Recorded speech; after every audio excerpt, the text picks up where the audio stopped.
Come on. Patuloy nating awitan ng Panginoon.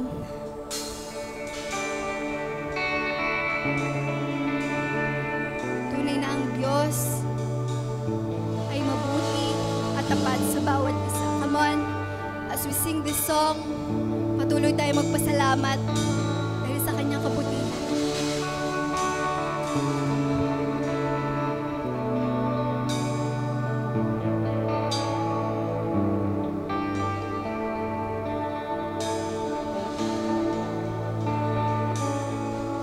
Katapatan mo, O Diyos, tunay at dakila. Ang pag-ibig mo'y wagas at walang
umari na po tayo maupo.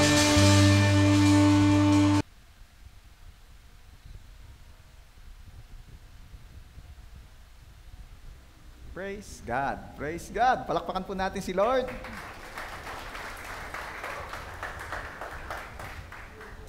Kamusta po kayo?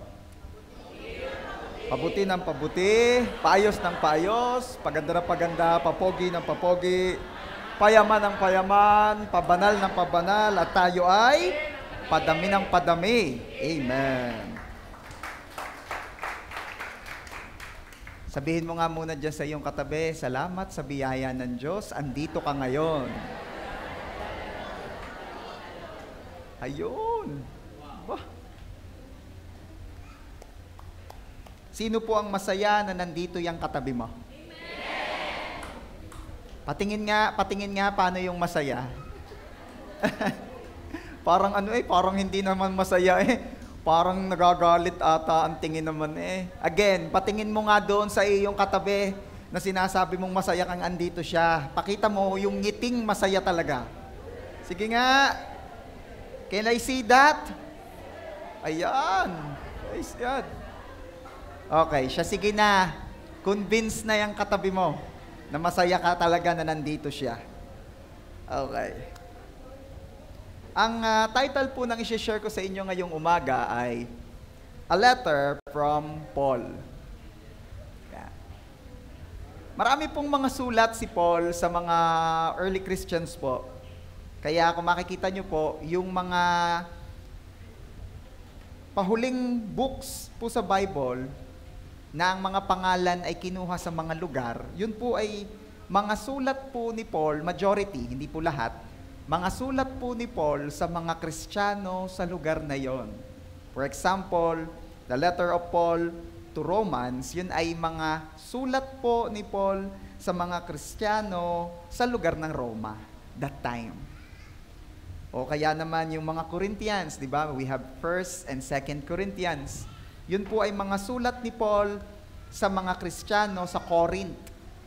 Ayan. And then we also have 1 Thessalonians, 2 Thessalonians, at yun po'y sulat din ni Paul sa mga Kristiyano sa Thessalonica. Ayan. So bakit ko ito sinasabi sa inyo? Nakaka-bless po na kahit yun ay intended para sa mga Christians sa mga lugar na iyon that time. Nakaka-bless na kapag ito po'y ating binabasa, binabalikan, pinag-aaralan, ay nakakakuha pa rin po tayo ng mga aral na applicable po hanggang ngayon sa atin. Sino ang natwe-bless na yung word ni Lord kahit noon pa naisulat ay applicable pa rin sa ating lahat ngayon? So ngayon po, may isang para sa akin ay bukod tanging letter ni Paul. Sabihin mo nga bukod tangi. Bakit ito'y bukod tangi? Dahil napakagaganda. Lahat na may maganda Pero para bagang pinuro sa book na ito at sa chapter na ating pag-uusapan, yung mga magagandang verses. Sino po rito yung nakarinig ng verse na, "And my God shall supply all your needs"? Diba? Sinong natutuwa na marinig mo yon? Sino yung pinangahawakan yung promise na yon? Diba? Tapos, sino yung nakarinig na nung verse na rejoice, ikaw ay magalak, at muli sinasabi ko sa iyo, ika'y magalak. Lalo na kapag somehow nalulungkot ka, yun yung verse na binabalik-balikan mo. At may mga verses pa doon na pinangahawakan ng marami rin dito. Ang alin? Yung sa halip na mag-alala, ikaw ay mag-pray. At ang kapayapaan ng Diyos na hindi na maabot ng isip ng tao, ang siyang mananagana sa iyong buhay. Sino yung nakarinig na ng verse na iyon? Alam nyo po, marami pa ang ibang magagandang verses, pero alam nyo ba na yung mga nabanggit kong verses na yon ay matatagpuan mo lamang sa isang chapter ng isang specific letter ni Paul.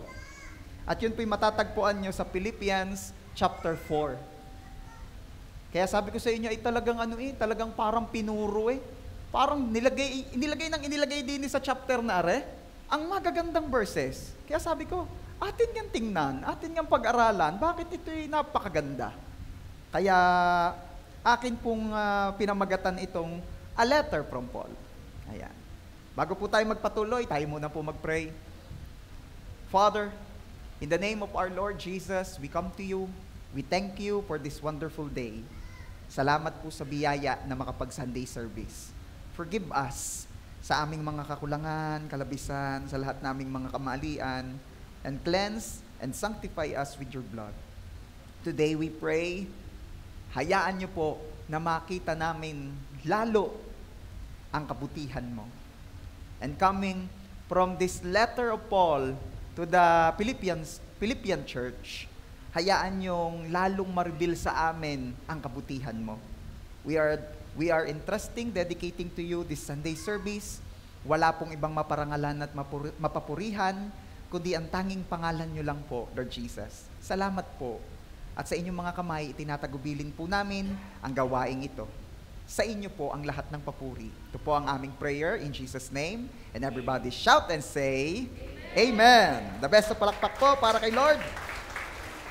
Once again, everybody say, A letter from Paul. Isa pa, A letter from Paul. So ngayon po, ang ating pag-uusapan, ang style natin ngayon ay contextual. Ibig sabihin, we will start with verse 1 up to the following verses. Pag sinabing contextual, yun po yung buong chapter. Mahirap din naman yung hugot-hugot lang, hindi na naintindihan kung saan ang galing. Okay, tingnan natin. At tayo may mapupulot dito. Philippians chapter 4, verse 1. Therefore, ibig sabihin, pag may ganyang therefore, may mga nauna nang nasabi. Ano? Pero hindi na natin pag-uusapan yung mga nauna at hahaba. Dito na tayo mag-focus. Dito na tayo magsimula. Therefore, my dear brothers and sisters, stay true to the Lord. Everybody say, stay true to the Lord. At ano pa sabi ni Paul diyan? I love you and long to see you. Kasweet naman ni Paul.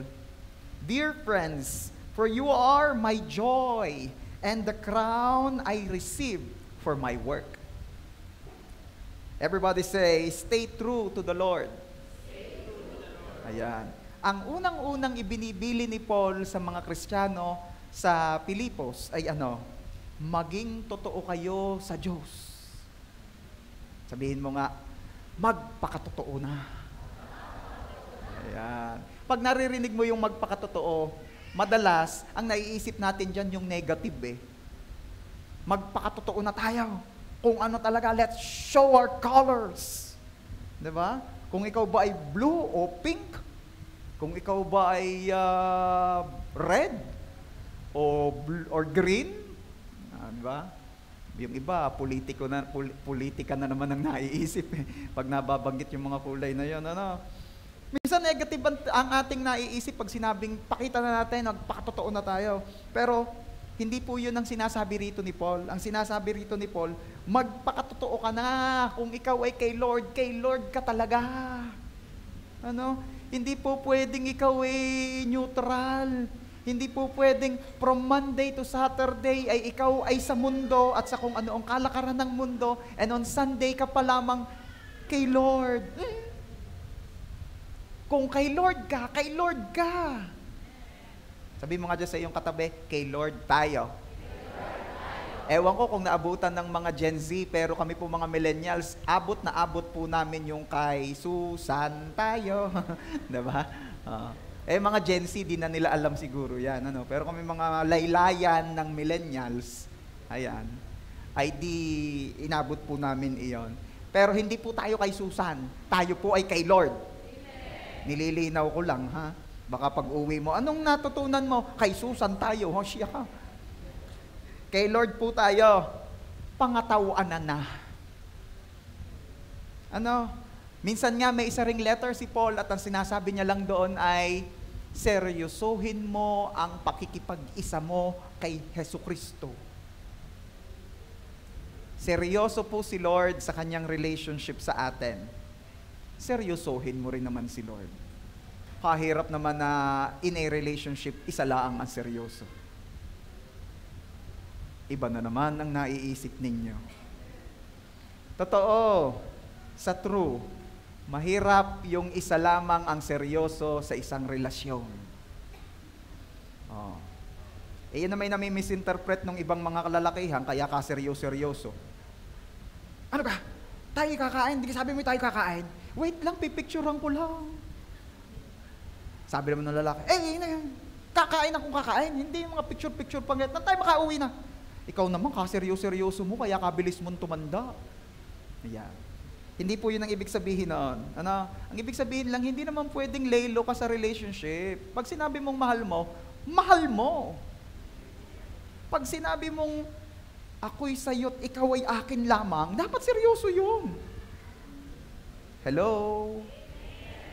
At ang alam ko naman, ang naiisip ng marami romantic love. Pero we're talking about your relationship with the Lord. Ang gusto ng Diyos, pag inari kanyang-kanya, siya'y ariin mo ring iyo.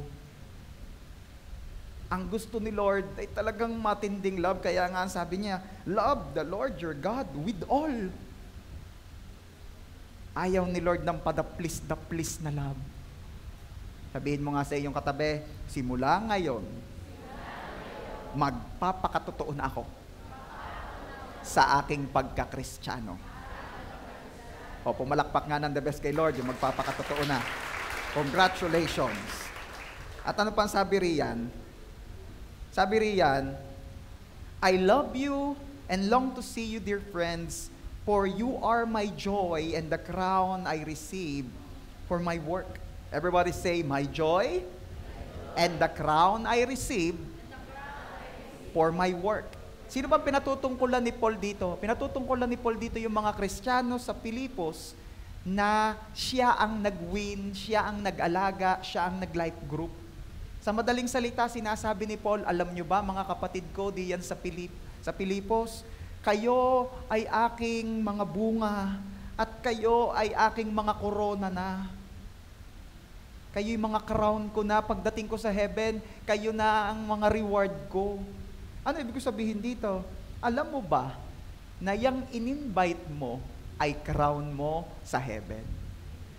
Sabi ko, yung invite mo o yung iyong niyaya na mag-church o yung nila-life group mo, yung inaalagaan mo, inaakay mo, palapit kay Lord.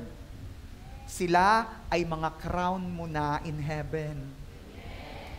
Anong ibig sabihin nun? Sila ang iyong crown. Ano ba ibig sabihin ng crown? Sila yung something nakapuri-puri sa iyo sa ating great reunion in heaven. Bakit ko ito nasasabi? Kasi naniniwala po akong sa panahong iyon, napakarami ang maririnig mong pasalamatan. Babaha daw po ng pagpapasalamat sa Diyos at sa mga taong naglapit sa mga naligtas kay Lord.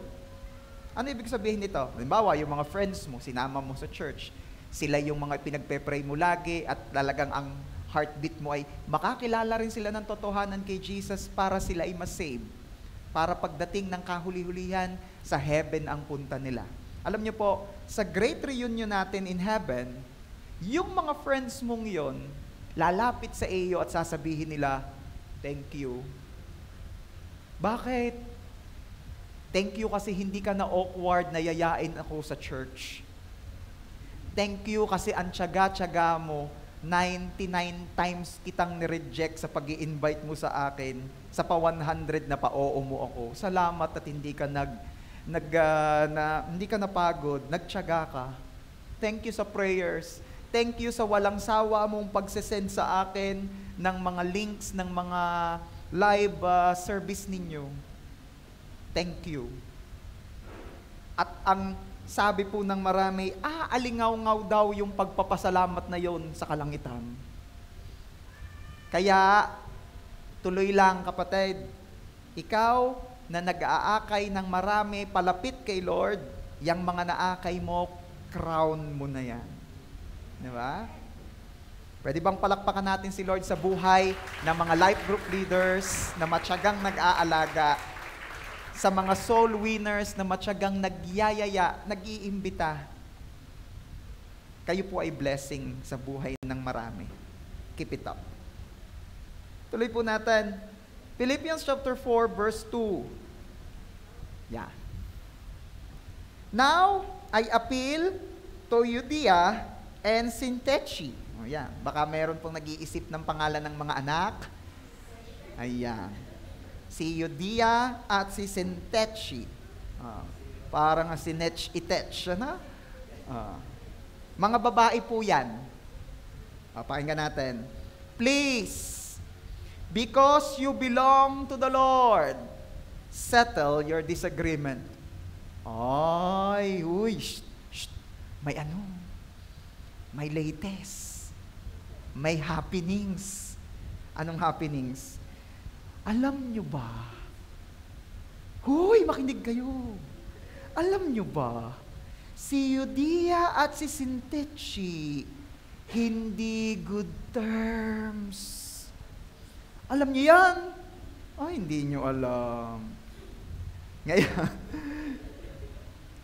at bilang tatay ng church, bilang pastor ng Philippian church, sabi ni Paul, mga anak, Euodia, Syntyche, total, pausap, pasuyo. Total kayo naman ay nasa Panginoon, kayo'y magkaigi na. Sabihin nga nating lahat, Euodia, Syntyche, pausap, kayo na may na kay Lord na, idiin natin yon. Kayo na may na kay Lord na, ay kayo'y magkasundo na.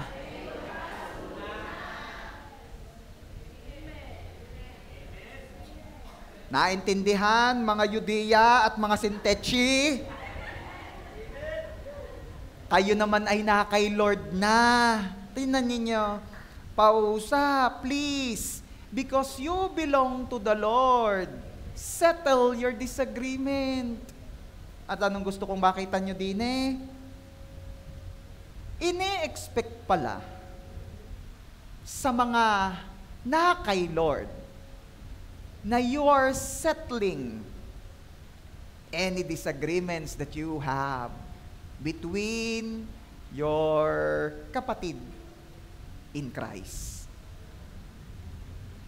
It is hard to claim na ang isang tao ay talagang lumalapit sa Diyos if he or she is not willing to settle any disagreement between sa kanyang kapatiran.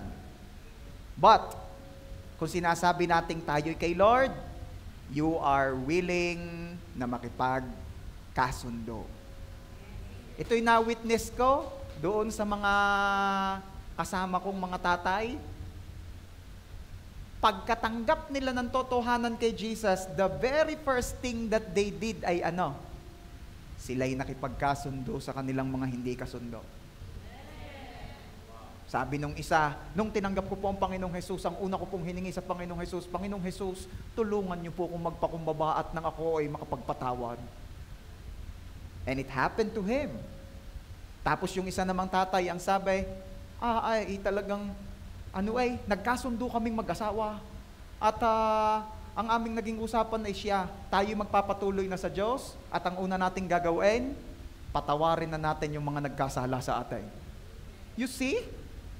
Yun ang unang-unang nangyayari dahil nakipagkasundo ka kay Lord at pinatawad ka ni Lord. Remember the measure that you will receive? Ikaw ay pinatawad, so marapat din lang na ikay magpatawad. Ang Diyos ay nakipagkasundo sa iyo nung ikaw ay lumapit. So marapat din lamang, you will do the same thing. Sabihin mo nga, ang na kay Lord, nakikipagkasundo. Hindi yan ang topic natin, nadaanan lang. Kaya, Euodia and Syntyche, magkasundo. Philippians chapter 4, verse 3. And I ask you, my true partner. Sino kaya yung true partner na binabanggit diyan? To help these two women For they work hard with me in telling others the good news. Naku, kaya pala gustong-gusto ni Paul magkabati ay parehong kasama niya sa pag-share ng gospel. Mga workers pala ito. Hindi pala ito mga mere members lang. Kaya pala, to whom much is given, much is required. Diba? Kaya pala sabi ni Spider-Man ay ano? Great power comes great responsibility. At ano naman ang sabi ni Mirabel? Huwag na pala, iba pala yun. We don't talk about Bruno. Okay. Sabi niya, pagkastulungan mo naman ako, my true partner. Sino kaya yung my true partner na iyo? Mamaya pag-usapan natin. They work along with Clement and the rest of my co-workers whose names are written in the book of life. Sabi ni Paul, I ask you, humihingi ako ng pabor sa iyo, my true partner. At kung makikita nyo po, may footnote po diyan sa, I am reading in the New Living Translation or NLT. May footnote po doon sa my true partner. Pag kinilik nyo po yun, lalabas po yung pangalan ng sinasabi ni Paul na my true partner. And his name is Syzygus. Yan. Kaya, kung baby boy at wala ka pang name, pwede rin yan. Syzygus. Okay. Naman na. Hoy, magaganda ho yung mga pangalang yan noon. Malay nyo, bumalik yung mga usong ganyan. May nakita po ako sa Facebook, ang pangalan ay ABCDE. Seryoso. Oo. Okay. Sino ba yung si Syzygus? Si Syzygus po, na tinatawag ni Paul na may true partner, ay one of his loyal disciples. One of Loyal ito. Sabihin mo nga, loyal. At trusted. Ba, ang prayer ko, paramihin ni Lord ang mga Syzygus sa church.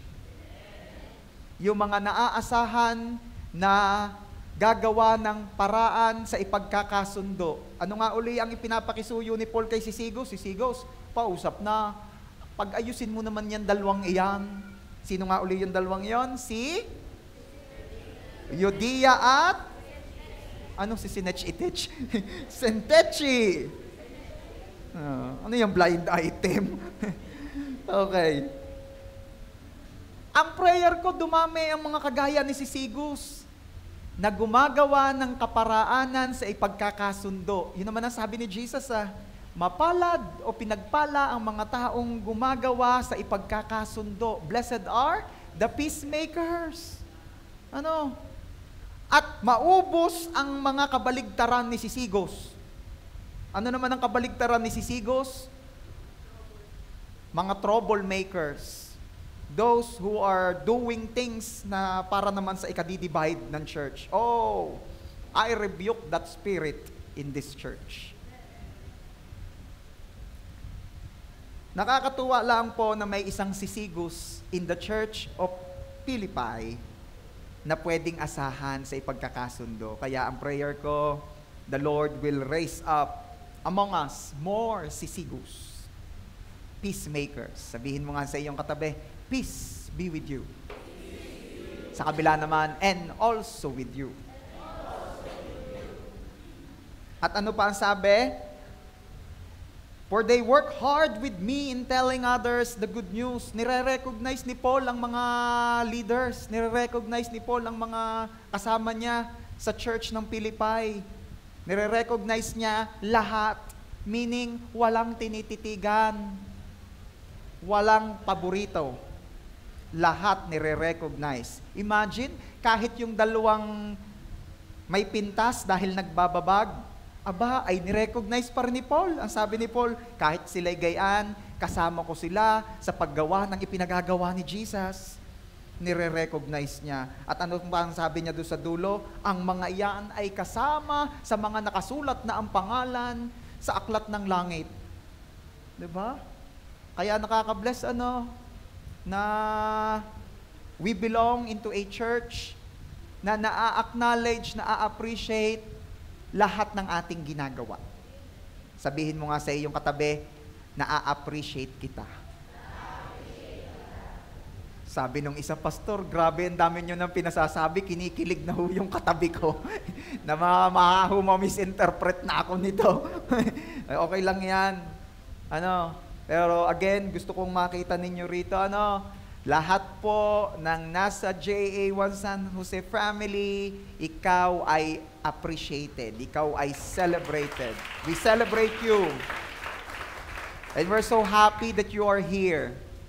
At ang prayer ko ay magkaroon pa ng mas mahabang time na tayo ay magkasama-sama. Kung di ka nagmamadali after service, please join yung life grouping para naman mas makilala pa namin kayo. Kami po'y natutuwa pag nagla-life group po kami ng mga tatay. Ito pong mga kasama sa hanap buhay ni na Brother Erwin. Abay, alam ko na ho ang paboritong ulam ng mga yan. Kayo gatandaan nyo pa at yung mga natatawa na. At alam nyo ba, etong si Brother Rodel, baka naman pwedeng ikaw ay kumaway. Ayan. Yan ay magaling na kusinero. At talaga namang, nakatikim kami ng luto niya nung nakaraang nag-life group kami sa kanila. Masarap. At kasama rin po namin nung nag-life group din noong nakaraang iyong, sinasabi ko sa inyong nagkatanungan ng paboritong ulam, ang Tatay Apeng. Tatay Apeng, baka hindi pa po kayo kilala ng iba, makikikaway naman po. Iya! Alam niyo po, nabanggit ko na ang paborito kong ulam ay manok na adobo sa gata, na medyo paiga, na medyo mahinog-hinog ang papaya, maraming talbos ng sili, at may kaunting anghang. Kahaba na ho. Ay alam nyo yung gagawin namin? Isa-isa ho naming sasabihin, tapos yung nasa pinakadulo, sasabihin niya lahat ng paboritong ulam ng mga kasama. Kaya hinahabaan namin talaga para ng aasar Yung isa adobong baboy na may mga lahat na pinahaba ng pinahaba. Nag-aalala yung nasa dulo. Anyway, ay natandaan ng Tatay Apeng yung aking paboritong ulam. Nung nag-life group kami nung nakaraan sa Bukal, meron nga namang paigang ginataang manok, adobo sa gata. Talagang ang masarap, may kasama pang laing at may kasama pang peritong isda. Talaga namang ito? Ba't ka ako'y nagugutom na? Bakit gayi kinukwento ko la? Ay naaamoy ko. Sa sarap. Kaya alam niyo kung bakit ako'y ganito? Hindi naman ako nag-a-advertisement hindi naman magtatayo ng restaurant ng mga Tatay Apeng. Mapuwirang mapaibig ang mga anak at baka nga apings. Who knows? May potensyal. Kasarap Ay nung pauwi na, may daladala pa ako. Kaya kita nyo naman, hanggang ngayon di pa ako nakaka-move on.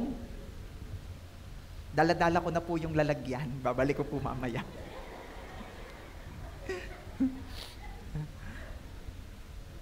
Sabi ni Pastora, wag mong kakalimutan ang lalagyan kahiya-hiya. Ay sabi ko naman, ikaw ang wag mo kakalimot. At ang yan ipagkaabot sa akin, ang sabi sa akin, para po kay Pastora. O para sa iyo naman pala, di ikaw ang wag mo kakalimot. Anyway, ay kasarap that you belong into a life group. Kasarap noong hindi lang laging yung katabi mo ang kilala mo. Yung marami ka pang makilala. Na kapwa mo lumalapit kay Lord. Kaya kung ako sa iyo, mamaya after service, at bibilisan ko para hindi ka nagmamadaling umuwi mamaya, tatapusin ko na agad. You stay. After service, you stay. Spend time with your life group members.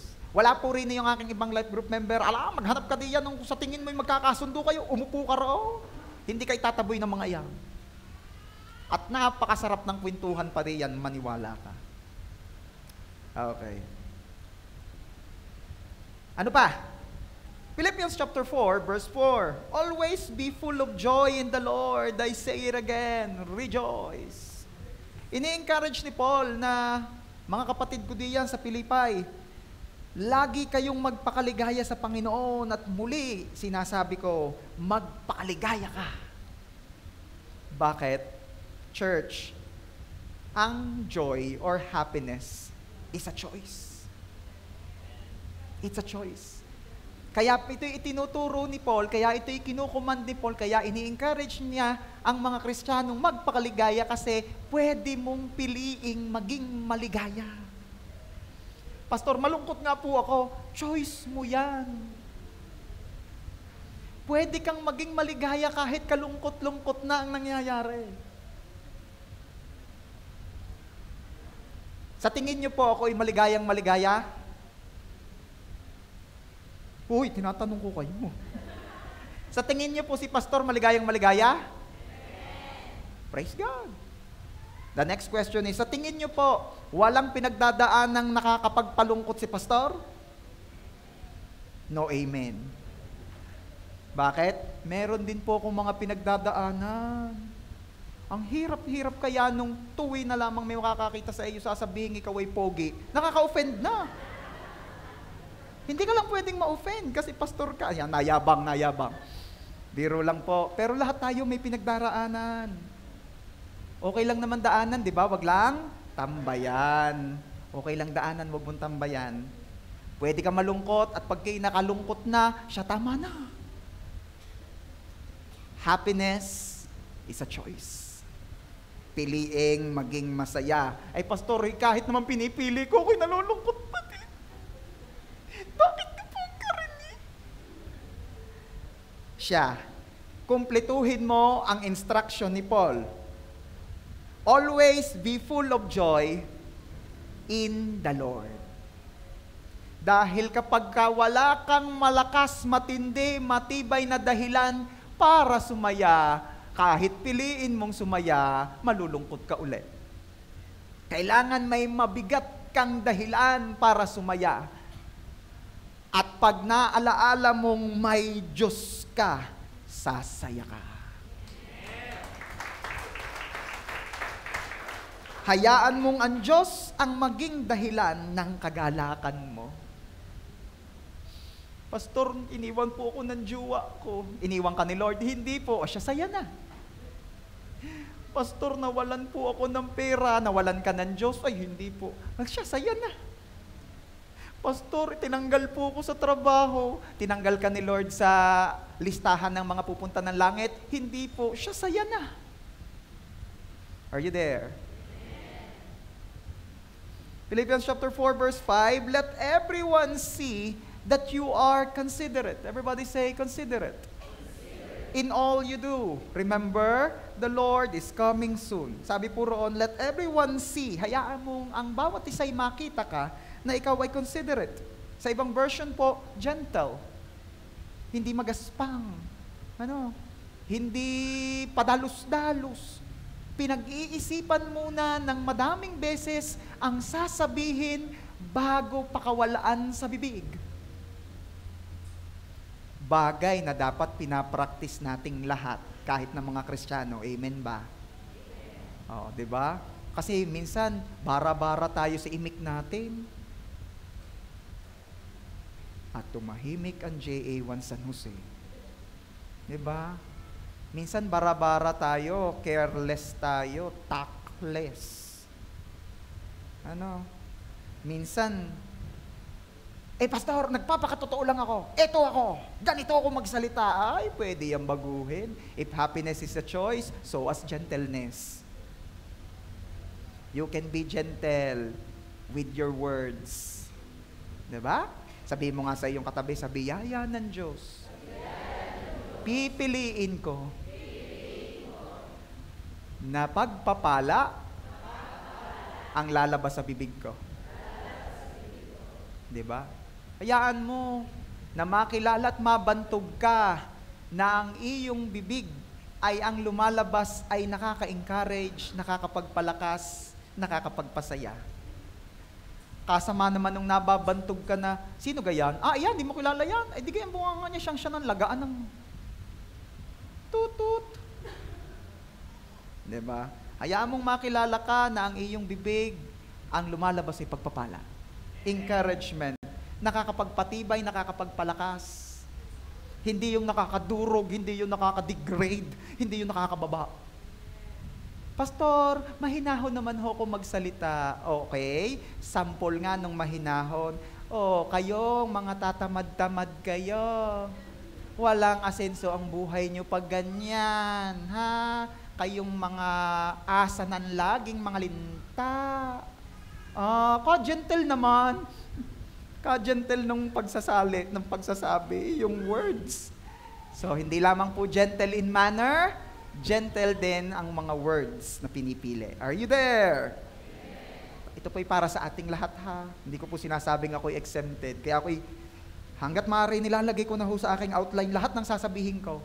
Ayaw ko nung pabigla-biglang imik, misay alangan. Okay. At ang sabi roon, bakit idinugtong ni Paul, remember, the Lord is coming soon? Bakit idinugtong yun ni Lord?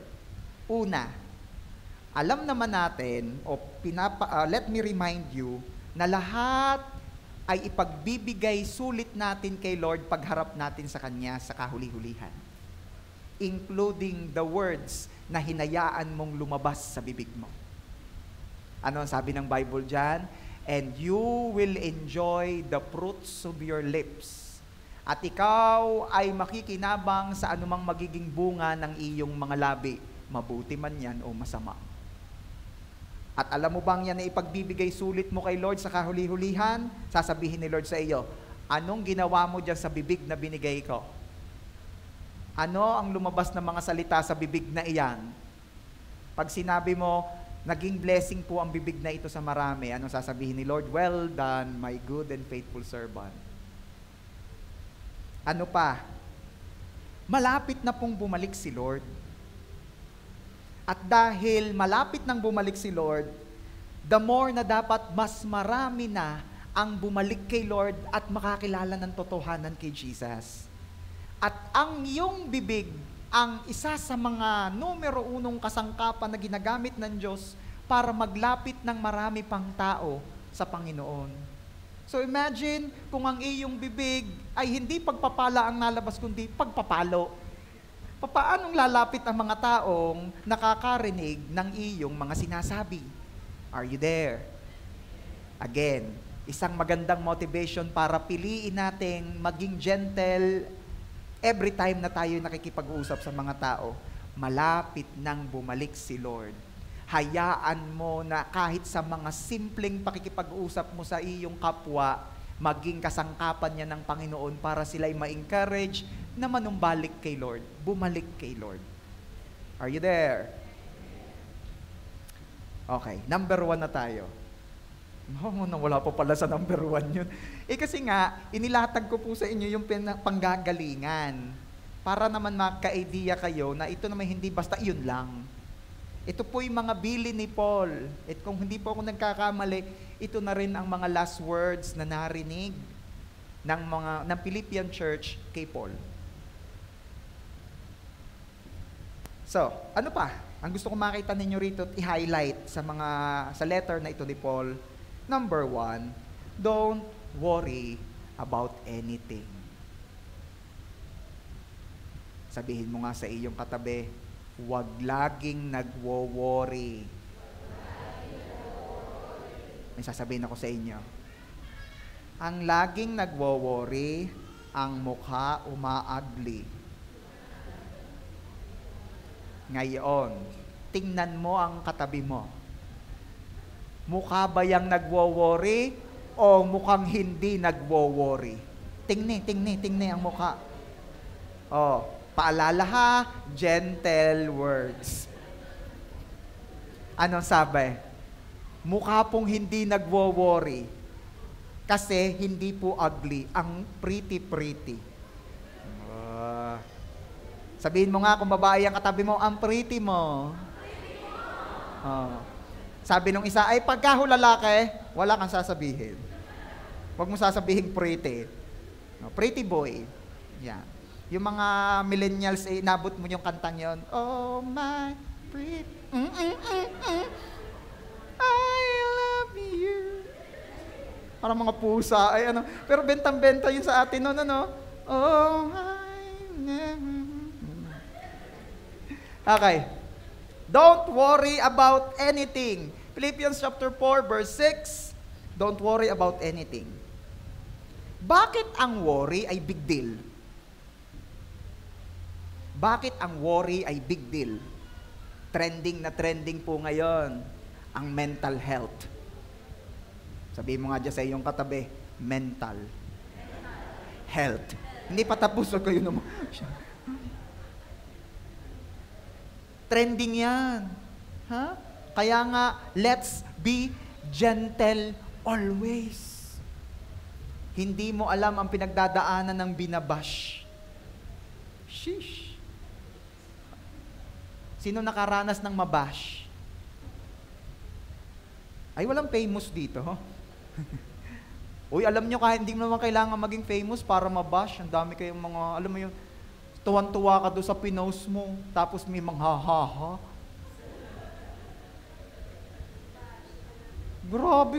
Grabe naman to. Yung meron kang nagpalit ka ng profile pic na kandila, tapos may nang ha-ha. Ano kang klase kang tao ka? Ba't ganyan ka? Diba? Parang, ano ba to? Sobra naman. Okay. Kaya ano nga ang panawagan ngayon sa SOCMED? Be gentle always. Be gentle always. Mahalaga yung mental health. At alam nyo ba ang isang napakalaking nakaka-apekto sa mental health ng tao? Worries. Kaya big deal ito. At bakit ko pa nasabing ito yung big deal? Because worrying is not just a bad habit, it's a sin. Ang labis o laging pag-aalala ay kasalanan. Sino mga single? Taas ang kamay. Halata naman. Oh, bakit? Gentle yon. Bakit ka mag-aalala? Ha? Huwag mag-aalala ang mga single. Yung iba, nakikita ko, nagpo-post na 2 years na daw nawala, 2 years na. Think about the good things. 2 years ka nang walang malaking gastos. Kasi single ka. 2 years ka nang walang kailangang lagi kang mag-a-update kung nasan ka na. At 2 years ka nang, anong sabi nung nakanta kanina? Malaya, malayang, malayang, malaya. O, di ka? Madami pa yan. Saka 2 years ka nang mas maraming time para magawa ang ipinagagawa ni Lord. Ang dami niya. So why worry? At alam niyo ba ito'y kasalanan? Dahil ang utos ng Diyos sa atin ay huwag mag-alala. Ang sabi ni Lord, do not worry. And then here comes tayo, nagwo-worry, worry sa ACADS, worry sa, alam mo yun, worry sa mga pambili ng gatas, diaper, mga anak na si pastora, alam mo yun? Kaya banda-banda riyan, ang gusto kong makakwentuhan ng mahaba-haba. Si Ryan, si Fitz, encourage nyo ako ha. Kayo ang mga medyo nauna uli ha. Ako naman ay nakagraduate din kay Queen at kay Elise pero ba't parang ang pakaramdam ko simula uli sa simula, ba't kayo? Encourage nyo akong dalawa tayo, mag-usap pagka isang araw. Tayo? Shuttles. Usapang gatas at diaper. Yakagin natin ang brother ay para may isang veterans. Ayan. Ito yung mga bagay na madaling pag-usapan pero pagka yung naroroon na, nakakapagpaalala, nakakapagpawori naman talaga pero ang pangako po ng Diyos, sa mga sinasabi niyang huwag mag-alala, ay magtiwala lang kayo at ako'y may pangakong maganda. Okay. Ano po ang sabi sa Matthew 6:34? Don't worry about tomorrow. So, isa na namang specific na wino-worry ng mga tao ang kinabukasan. For tomorrow will bring its own worries. Today's trouble is enough for today. Ano gang ibig sabihin niyan? Ini-encourage po ni Jesus sa mga taong wag mag-alala and to live one day at a time. Ano ibig sabihin ng live one day at a time? Harapin mo lang kung ano yung ngayon. Harapin mo lang muna kung ano yung ngayon. Kaya pala ang tao ay nade-drain at nauubos ang energy sa pag-aalala. Kasi ang inaalala niya ay yung pati na yung pambukas, pang makalawa, pang isang buwan, pang 2 buwan, pang 1 taon, pang 3 taon. Yung mga tipong, pare, anong problema mo? Ako'y nag-aalala eh. Paano na kaya ang anak ko pag nag-college? Ilang taon ayan, nasa tiyan pa ni Mrs. Naman eh. Sobra naman kasing mag-alala, alam niyo yun. Ako'y guilty riyan. Nung nakikita ko ang mga anak ko, parehas babae, sabi ko sa aking asawa, mahal, nawa naman yung maibigan ng mga are, yung may takot sa Diyos. Mga babae, kagaganda pa naman. Mana sa Ama. Sa langit. Yan tawa ng taga-Bukal, hindi ko alam kung talagang kakampi ko pa o... Biro lang po mga mamis. Ako'y masayang kayo lagi kong nakikita. Okay. Ako'y guilty rin doon, nakakapagpaalala naman eh, parang, naman, lalo na po yung panganay ko, kita niyan mo, kabilis naman magdalaga eh, grabe naman eh. Mamaya pansinin ho ninyo yung kanyang sapatos ha, mataas ang sapatos niya eh. Ayun eh, alangang isuot at parang hindi daw bagay, sabi ko, Korean yan, Korean. Black shoes na mataas. Korean nga, tama. Tulungan niyo po ang tatay ha, na millennial. Ano kang generation na ni na Queen? Ano sunod sa Gen Z? Alpha? Oh. 2 henerasyon. Okay. Ay, wag daw mag-alala sa future. Sino rito yung mga guilty rito? Lagi na lang nag-aalala sa future. Kung di man ng mga anak, ay ng sarili. Yung mga nape-pressure. May mga nape-pressure kasi yung mga kabatch daw established na. Maniwala kayo sa mga yun. Hoy, yung mga ang kabatch ang tingin nyo established na, kaya ikaw kinukumpara mo sa sarili mo, huwag ka maniwala sa kanila. Pinopost lang nila sa SOCMED yung maganda. Hindi nila ipinopost sa social media yung wala pa sila. And believe me, wala pang nakakakumpleto, wala pa. Laging may kulang. Laging may kulang. Bakit? Hahayaan ng Diyos na laging may kulang para ipamukha sa iyong hindi ka tagalupa, tagalangit ka. Do not settle here. Huwag mo masyadong yapusin ang buhay dito. Ang daming tao na problema at tuong pinagsisikapan ay ang buhay na ito. Buhay na Buhay na itong iiwan din naman. Tapos walang ka-idea at wala man laang kahanda-handa sa buhay na daratnan. What is life here on earth? 70 years? 80 years? Kung buenas-buenas 100, 120? Compare it to eternity. Mas mahabang higit ang buhay na susunod. Marapat na mas paghandaan. That's why we're here. Dahil pinag-aaral at pinag-uusapan natin paano maging handa sa susunod na buhay kasama ang Diyos magpakailan paman. Ano ka na wino-worry ng tao? Mga bagay na iiwan din naman. Tama ho, pastor. Kanina pa, masakit na. Yun ang wino-worry natin.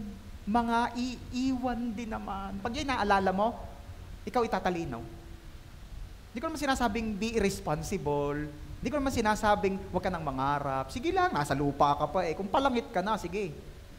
Pabayaan mo na mga yan, pero ayaw mo pa naman pumunta ng langit, hindi ka? Pero magiging matalino ka, alam mo kung ano ang pagbubuhusan mo ng majority ng oras mo, ng resources mo, ng kalakasan mo. At hindi yung mga bagay na iiwan din naman. Yang relationships, alam mo bang dala mo yan sa langit? At ang dami-dami, alam niyo yun? Sinasakripisyo ang mga relationships alang-alang sa mga bagay na iiwan din naman. Sabi mo nga sa iyong katabi, dala-dala sa langit ang relationships. Kaya mas mahalaga yan kaysa sa extra income.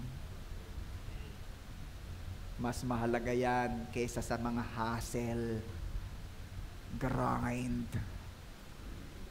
Talking about the young professionals here. Come on.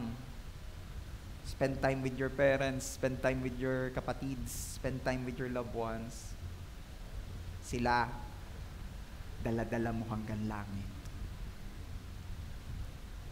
Oh, kung nakikita nyo lang ang mga itsura din sa unahan.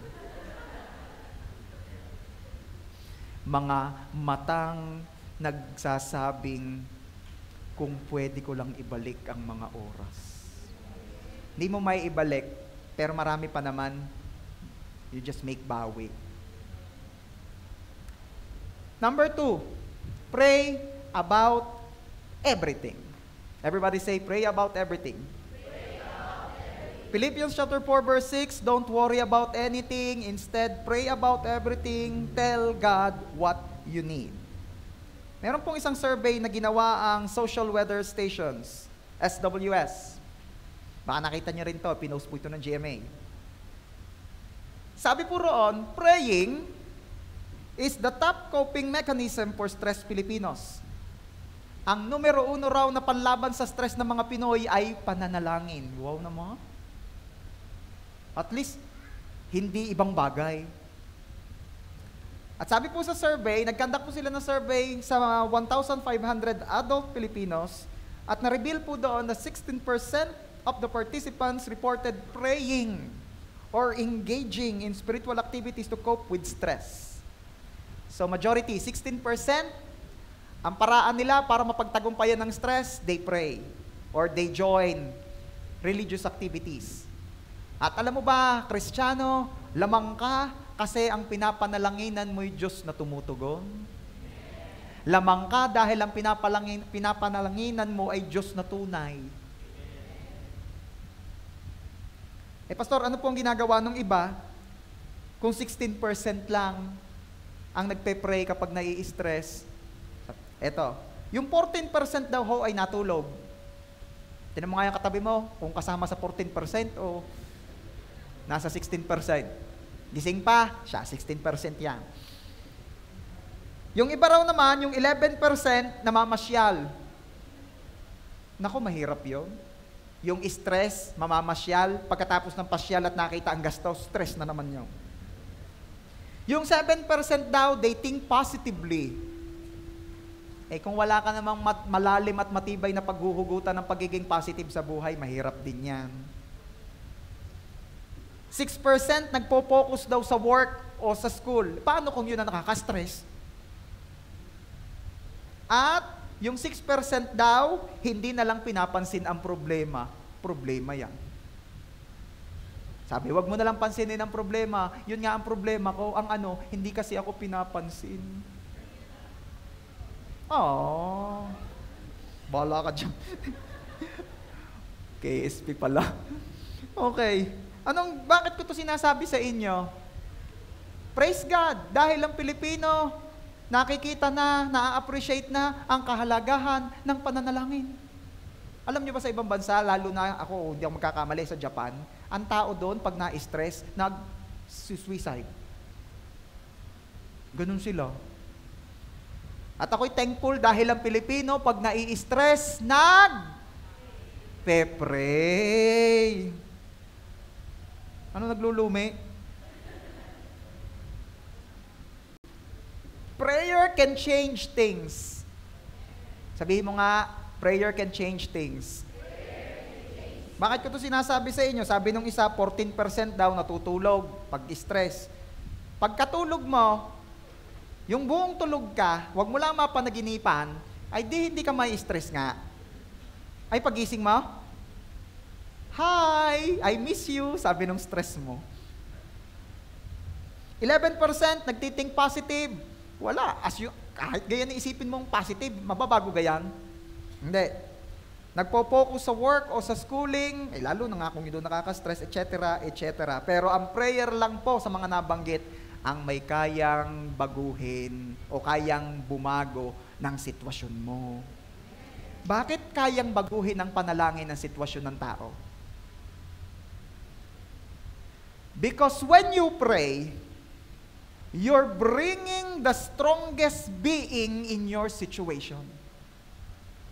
Ang sabi ko, when we pray, dinadala natin sa sitwasyon natin ang pinakamalakas na being, and that is the Lord.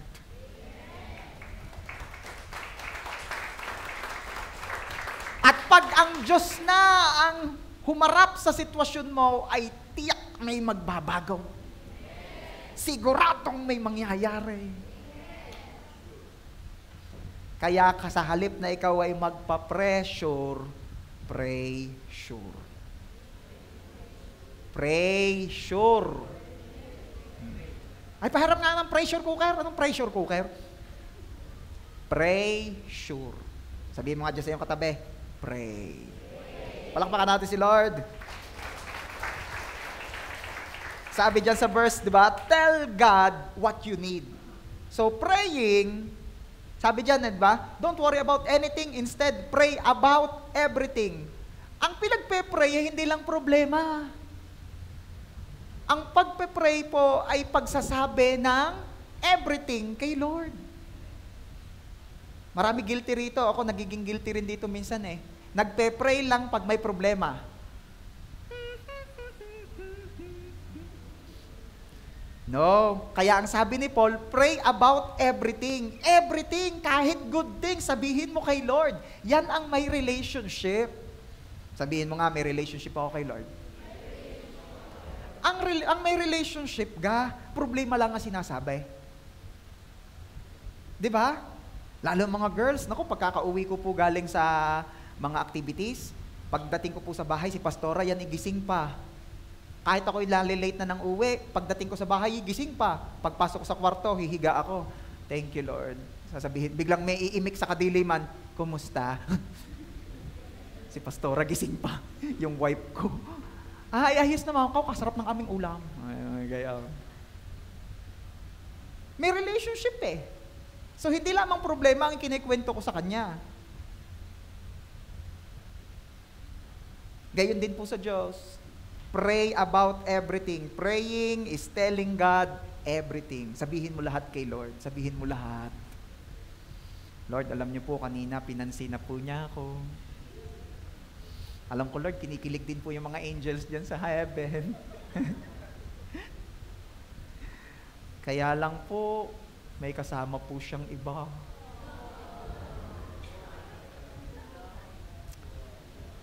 Eh, sabi po nung ka-close ko sa church na nag-life group doon sa kasama, friends lang naman daw po. Kaya ako po'y naniniwala pa rin, hopeful po ako. Sheesh! Sabihin mo lahat kay Lord. Not only your problems, also your victories. Acknowledge na siya ang may gawa, kaya ka nagtagumpay. Lahat ng natatanggap mo mabubuting bagay, banggitin mo kay Lord, Lord, thank you po din eh, thank you po din eh, thank you po. Ganyan ang my relationship, my constant communication. Ano pa? Sabi po rito, tell God what you need. Praying is not only telling God everything, praying is telling God what you need. Pag may kailangan, humingi kay Lord. Hindi sa tiyang nasa abroad. Kay Lord ka humingi. Pastor, ako po ibibigyan ni Lord. Bakit hindi? Eh, una, Kung yay para sa iyo, bakit hindi? Pangalawa, kung kalooban naman ng Diyos ang hinihingi mo, bakit hindi? Patatlo. Pag timing na, di ibibigay ni Lord sa iyo. Pag ikaw ay may hinihingi sa Diyos, tatlo lamang ang posibleng isagot niya. It's either yes, or a no, and yung wait. Okay?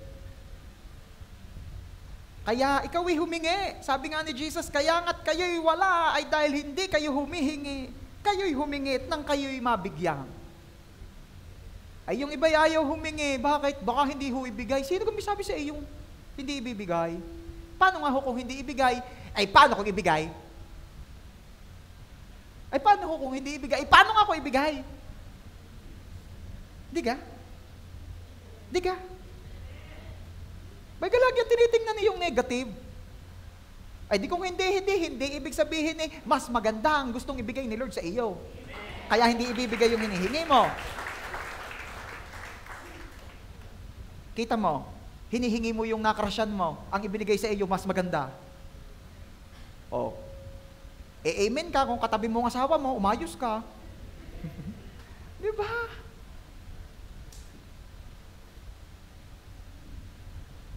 Bakit ganito po ako confident na kayo'y pahingiin kay Lord at kayo'y bibigyan? Let's read Romans 8:32. Tulungan niyo po ako magbasa. 1, 2, 3. Basa!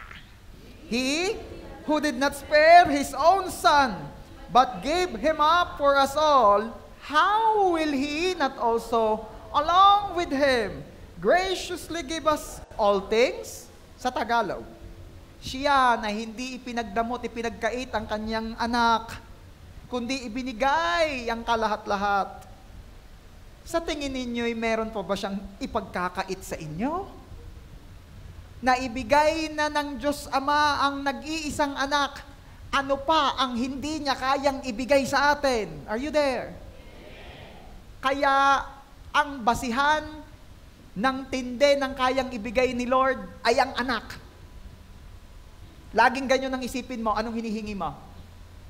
Anong hinihingi mo? Makatapos sa pag-aaral? Let me ask you, alin ang mas mahirap? Ibigay si Jesus o ibigay yung pagkatapos sa pag-aaral? Mas madaling ibigay ang makatapos sa pag-aaral, kaya be confident, patatapusin ka ni Lord sa pag-aaral. Oh, ano pa isa? Alin ang mas madaling ibigay? Ibigay si Jesus o yung promotion mo sa work? Mas madali yung promotion mo sa work. Kaya be confident, ask the Lord and it will be given to you. Oh, alin ang mas madali? Yung ibigay si Jesus o magka-love life ka? Tanong nyo, hindi na maka-amen. Oh, Pasnix! Magka-love life daw. Oh. David, kayang ibigay ni Lord sa iyo yung. Oh. Alin ang mas madali?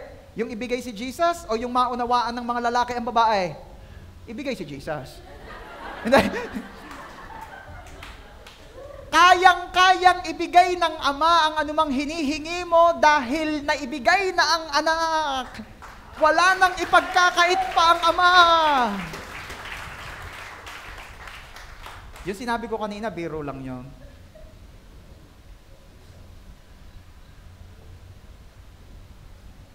If God loved you enough to send Jesus to die for you and solve your biggest problem, don't you think He loves you enough to take care of all other problems?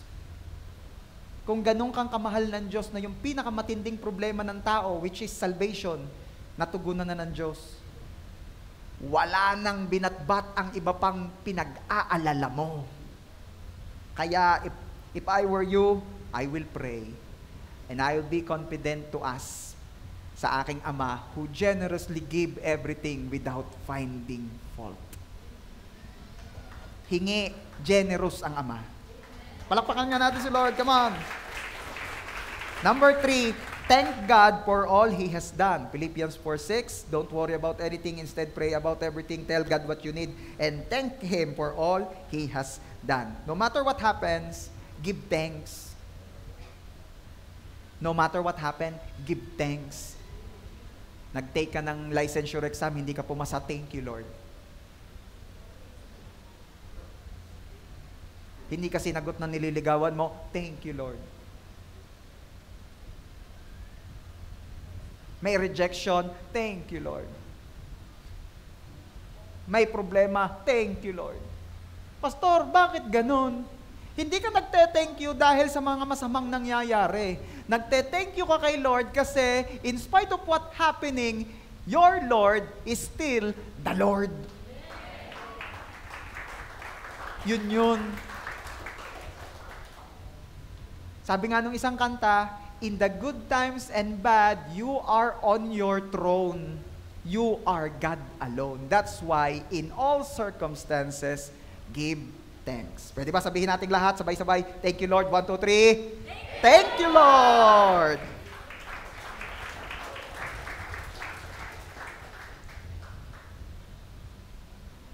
Deuteronomy 31:6, the Lord promised, I will never leave you nor forsake you. Kaya, ano man ang nangyayari, ano man ang nawala, ano man ang pangit na nararanasan, thank you Lord. Bakit? Kasi hindi mo ko iiwan. Hindi naman nangako si Lord na walang magiging problema. Hindi naman nangako si Lord na walang magiging pagsubok. Hindi nangako si Lord na walang magiging mga suliranin sa buhay. Pero ang pangako niya, sa kabila ng kawalan, sa kabila ng problema, sa kabila ng suliranin, hindi kita iiwan. Kaya marapat lamang na sabihin natin sa Kanya, thank you, Lord. At ano daw mangyayari sa mga pag ginawa natin yung mga nauna nating napag-usapan? Philippians 4:7. Then you will experience God's peace. Sino may gusto niya? Which exceeds anything we can understand. His peace will guard your hearts and minds as you live in Christ Jesus. Wow! Kapag pala tayo ay hindi nag-aalala, naging mapagpasalamat tayo, maging mapanalanginin tayo, ano ang mangyayari? Pupunuin ng Diyos ang ating puso at isip ng kapayapaang nanggagaling sa Kanya. Kaya kahit may problema, mukha kang masaya. At tunay kang masaya. Ano pa? Number 4, fix your thoughts on what is good. Malapit na po ako matapos. Philippians 4:8, and now, dear brothers and sisters, one final thing. O, kita nyo, matatapos na. Fix your thoughts on what is true, and honorable, and right, and pure, and lovely, and admirable. Think about things that are excellent and worthy of praise. Tanungin ko kayo, yung mga nabanggit na katangiang iyon, kanino mo yun makikita? Kanino mo yun makikita? Kasi meron akong mga kilala, honorable, pero hindi naman true. Diba? Oh. Meron namang mga right, ang pangalan ng brand, pero hindi pure. Diba? Oh. Meron namang admirable, pero hindi lovely. So, sino lamang ang nag-iisa na may katangian ng mga nabanggit na yan? Si Lord! Kaya, fix your thoughts on what is good. At sabi nga ni Jesus, walang ibang good. Walang ibang mabuti kundi ang Diyos. So, fix your thoughts kay Lord. Tingnan mo at ang titigan mo yung kabutihan ng Diyos. Yan ang iyong tingnan. Pag may mga alalahanin, pag may mga problema, may mga panalangin hindi pa natutugon, ang titigan mo'y hindi ang kawalan. Ang titigan mo'y hindi ang mga problema. Ang titigan mo yung kabutihan ng Diyos. Napapatitig tayo sa mga suliranin eh. Napapatitig tayo sa mga awayan, kaguluhan. Napapatitig tayo dyan, bumabagal tayo, nawawala yung focus natin sa goodness ni Lord. Namumroblema tuloy tayo, nag-aalala tayo, nalulungkot tayo. Titigan mo yung kabutihan ni Lord. May encourage ka. Isaiah 26:3, you will keep in perfect peace all who trust in you, all whose thoughts are fixed on you. Everybody say, fix. Diba? Ipako, titigan. Doon ka na lang tumingin. Saan daw? Kay Lord. At nung si Jonah po ay nasa loob ng tiyan ng malaking isda, problema yan? problema yun. Nasa loob siya ng tiyan ng malaking isda, namumroblema siya, at ano ang kanyang mga realization? Ano ang prayer niya? Jonah chapter 2 verse 7, "When I had lost all hope, I turned my thoughts once more to the Lord." Pag hopeless na, pag namumroblema na, pag ang hirap-hirap na, balik ang isip sa Diyos. Isipin mo'y si Lord at ang kabutihan niya. Psalm 105, "The Lord is always good. He is always loving and kind, and His faithfulness goes on and on to each succeeding generation." Namumroblema ka sa future ng anak mo, namumroblema ka dahil yung anak mo parang wala yatang pangarap sa buhay, paano ang mga magiging apo mo riyan? Do not worry. Bakit? God's goodness and faithfulness mararanasan ng iyong henerasyon, ng susunod na henerasyon, ng iyong mga apo, ng iyong mga apo sa mga inapo at sa mga kaapu-apuhan. Amen? Sabihin mo nga sa iyong katabi, si Lord ay mabuti. Sa akin, sa pamilya ko, sa mga anak ko, sa mga apo ko, at sa mga magiging apo ko, at sa lahat ng kapamilya ko. Amen. Ano pa? Gusto mo magkaroon ng maayos na buhay? Psalm 27:13. "I know that I will live to see the Lord's goodness in this present life." Hayaan mo na nabubuhay ka na ang tinitingnan mo ay ang kabutihan ng Diyos. Sige, titigan mo ng titigan ng nangyayari sa gobyerno. Titigan mo ng titigan na nangyayari sa paligid.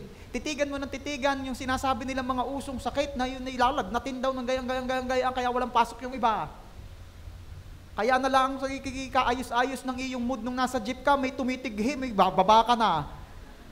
Sige, yan ang titigan mo. Yan ang iyong laging mulagaan. Tingnan, panuurin. Malulungkot ka. Pero ano sabi ng psalmist diyan? "I will live to see the Lord's goodness." Mabubuhay ako, nabubuhay ako para ang tingnan, ang makita, ang titigan ay ang kabutihan ng aking Diyos. Mabuhay ka, Kristiyano, na ang tinitingnan at ang laging pinagmamasdan ay ang kabutihan ng Diyos mo. Para magkaroon ka ng maayos na outlook sa buhay. Para hindi ka maburyong, para hindi ka mamroblema, para hindi ka malungkot. Are you there? So ano kailangan gawin? Kailangan po ako magkaroon ng revelation. Paano ka magkakaroon ng revelation ng goodness ni Lord? Read the Word. Lagi kang umattend para ma-reveal sa iyo how good your God is. Kulang tayo dun eh. Ang reveal sa atin, kung ano nangyari doon sa anak ni Kuya Kim. Ang reveal sa atin ay kung ano na mga happenings sa Sokmeg. Pero, ibahin mo ang intake mo, ibahin mo ang iyong kinukonsume. Listen to the Word, read the Word, attend the services, and believe me, marireveal sa iyo ay ang goodness ni Lord. Sige, palakpakan mo ang Diyos mong mabuti. At ang kahuli-hulihan, after ng lahat ng ating pinag-usapan, number 5, keep putting into practice all you learned and received. Sabi ni Paul, Philippians 4:9. Keep putting into practice all you learned and received from me. Everything you heard from me and saw me doing, then the God of peace will be with you. Simple lang ang payo ni Paul. After niyang ipaalala ang mga magagandang bagay na iyon, ang sabi ni Paul, i-apply natin. I-apply. Okay? Ang word hindi lamang to inform. Ang word ay narinig to transform lives. Amen? Okay. So, ngayon, as we end, worship team please. Ano ang kailangan natin gawin? Kailangan nating makita ang kabutihan ng Diyos. Maaaring ang ilan sa atin, kaya ka nagpunta rito, meron kang gustong ilapit sa Panginoon, meron kang pinagdaraanan, meron kang situation na hindi kadalian. Maybe some of you here, may problem kayo sa family. may problem ka sa work, may pinagdadaanan ka sa ACADS, or it could be in your relationships, love life, or health. O hindi mo na rin maintindihan basta ang alam mo ang bigat-bigat ng pinagdaraanan mo ngayon. If you are that person, at gusto mong ma-reveal sa iyo, makita mo, mabuksan ang iyong spiritual eyes sa goodness ni Lord, this last verse can help you. Psalm 34:9. Worship God if you want the best. Worship opens doors to all His goodness. Ang pagsamba pala ang magbubukas ng pintuan ng langit upang makita mo at mapagmasdan mo na ang Diyos na sinasamba mo ay Diyos na mabuti. You want to see God's goodness? Gusto mong ma-reveal sa iyo ng reveal na ang Diyos ay mabuti kahit ang pangit ng sitwasyon mo, kahit ang pangit ng pinagdadaanan mo, gusto mong makita na kahit gayo'y mabuti ang Diyos, sambahin mo siya. Sambahin mo siya, awitan mo siya, purihin mo siya, at makikita mo na siya ay mabuti. Sino nagsasabi rito ngayon na gusto mong makita ang kabutihan ng Diyos? I want you to stand up. Ano ang sabi ng verse kanina? Worship God, and worship will open the doors for you to see the goodness of the Lord. Kaya ngayon po, awitan natin ang Panginoon. Awitan natin siya.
for your goodness. Hayaan niyo po na patuloy naming makita at maranasan ang iyong kabutihan. Patuloy niyo pong ipakita, iparanas, iparama sa inyong mga anak how good you are. And give us the grace, Lord, na ang kabutihan mo ang aming pagmasdan. Give us the grace na ang kabutihan mo ang aming titigan, ang aming pukusan. Hayaan niyo po na yung goodness mo ang aming maging motivation para magpatuloy. Hayaan niyo po na ang inyong goodness, Lord, ang maging kalakasan at kagalakan namin. Hayaan niyo po, Lord, na ang iyong goodness ang paghugutan namin ng satisfaction sa buhay. Lord, nakakapagod mag-expect sa mundo. Lord, nakakapagod mag-expect sa tao. Lord, nakakapagod mag-expect sa mga nakapaligid sa amin. But right now, here you are, revealing your goodness to us. So Lord, help us to fix our gaze upon you. Help us na ikaw ang aming titigan. Ikaw ang kabutihan mo, ang aming laging pagmasdan. Thank you, Lord. And as you said in your word kanina, habang patuloy ka naming sinasamba, patuloy naman din naming makikita ang kabutihan mo. Thank you, Lord. I pray and declare in Jesus' name na ang JA1 San Jose ay pamilya ng Diyos na magpapatuloy sa pagsamba sa iyo, anuman ang aming nararanasan, upang patuloy at lalo naming makita ang iyong kabutihan. To you alone, all the glory and honor.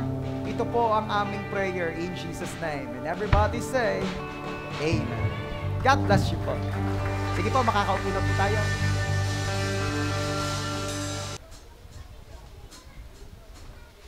Praise God! Lahat po tayo ay na-bless sa word ng Lord ngayong umaga. Amen po? Amen. And it's privilege time at tayo naman po ang magbabalik sa Lord. Amen po. Alam naman po natin ang pagbibigay ay hindi lang po patungkol sa pera. Sino pong naniniwala? Amen. Ito po ay tungkol din po sa tiwala at pasasalamat po natin sa Lord. Dahil pag tayo po ay nagbibigay, parang sinasabi po natin na Lord, ikaw po ang pinagmulan ng lahat ng meron ako.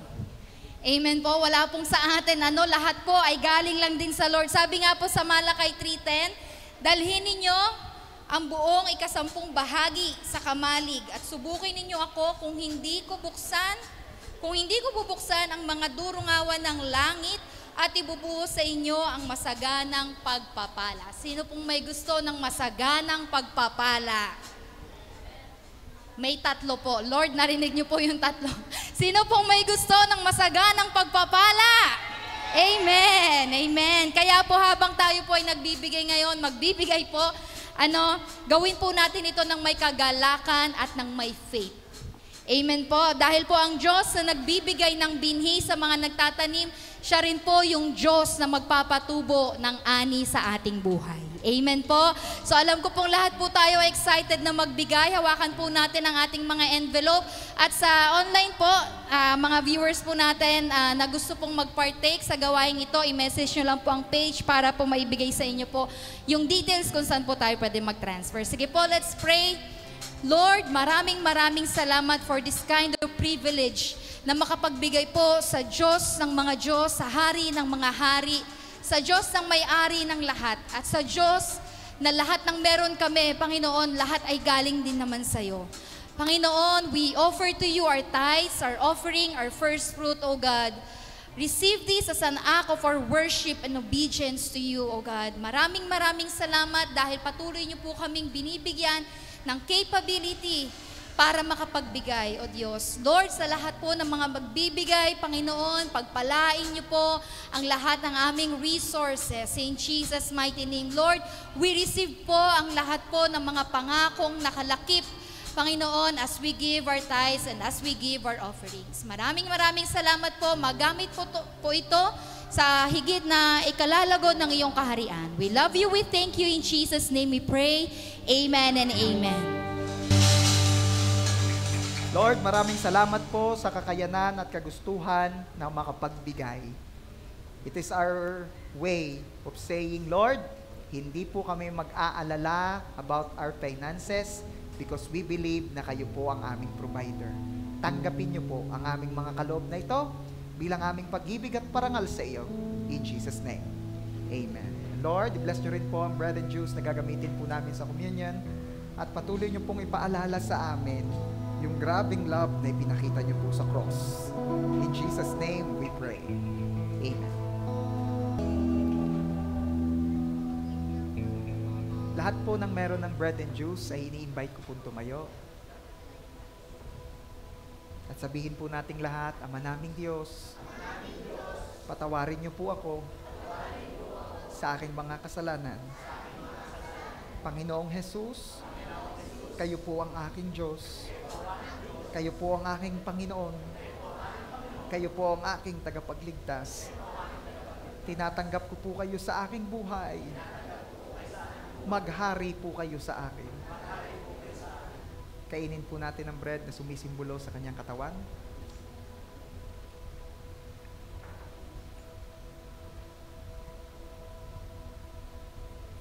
At inumin po natin ang juice na sumisimbolo sa kanyang dugo.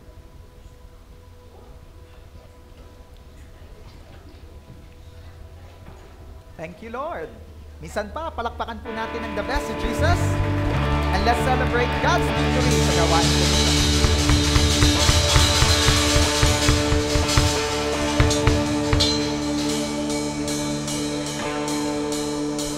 Are we blessed po? Amen. Ako po'y naniniwala na ang lahat ay tumanggap ng letter from Paul. Amen. Come on. Pagdalasan mo atin pong awitan at papurihan ng Panginoon.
sa biyaya na makatan po ang bawat isa.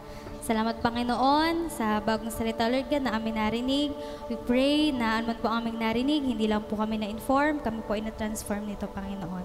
Lord, salamat po na kami po ay na-remind na every time po na kami po ay mag-worry, Panginoon, ang gagawin po namin ay mag-pray, maniwala, magtiwala, Lord God, sa mga plano mo, Panginoon. Salamat po sa biyaya, salamat po sa patuloy na pagsama sa aming Panginoon, sa pagbibigay ng kaligayahan at peace na nanggagaling sa inyo, Panginoon. Lord, we pray na instead na kami pa yung mag-worry, kami pa yung mag-worship sa inyo, Panginoon. We thank you, Panginoon, dahil kami po ay blessed, and we pray na patuloy kami, Lord God, na magpapatuloy kahit anuman po ang aming pinagdaraanan. We thank you, Panginoon, dahil ikaw ay Diyos na mabuti, at ang plano mo po ay mabuti sa bawat isa, Panginoon. We thank you, Lord, sa ginamit po, Panginoon, si Reverend Panginoon, para maghiyag po ng iyong mga salita. Bless mo po siya at kanya pong buong family. Lord, sa amin pong pag-uwi, patuloy, Lord God, na ang proteksyon niyo po ang aming waranasan. Makarating po kami sa aming pansamantalang tahanan ng safe and sound. We thank you, Panginoon, sa ilang po namin tinataas ang lahat ng papuri na ito. We thank you, Lord God. We love you, praise you, in Jesus' name. Amen.